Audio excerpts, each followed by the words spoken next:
என்னுடைய 37 years of எக்ஸ்பீரியன்ஸில் பார்த்தீங்கன்னா நான் ஏகப்பட்ட பேஷண்ட்ஸை பார்த்துட்டு நிறைய கற்றுட்ருக்கேன்.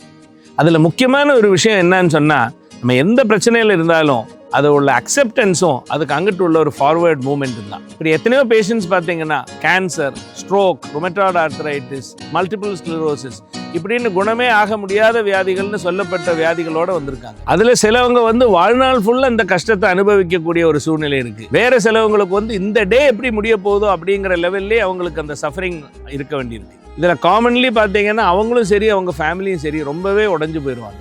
இந்த மாதிரி டைமில் சில பேஷண்ட்ஸுடைய மைண்டில் ஒரு சேஞ்ச் வரும்.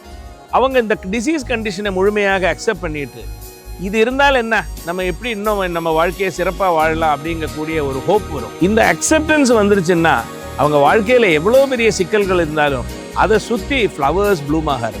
ஏன் சில பேருக்கு இந்த பாசிட்டிவ் மைண்ட் செட்னால மெடிக்கல் மிரக்கிள்ஸ்னு சொல்லக்கூடிய லெவலில் கூட ஒரு கம்ப்ளீட் கியூர் கூட வந்திருக்கு. ஸோ நீங்களும் உங்கள் லைஃப்பில் என்னதான் பிரச்சனை இருந்தாலும் இனிமேல் இவ்வளோதான் வாழ்க்கை அப்படின்னு நினைக்காம அந்த கண்டிஷனை அக்செப்ட் பண்ணிட்டு ஒரு பாசிட்டிவான அவுட்லுக் டெவலப் பண்ணிட்டீங்கன்னா உங்கள் வாழ்க்கையில் டெஃபினட்டாகவே மிரக்கிள்ஸ் போலவே நடக்கும்.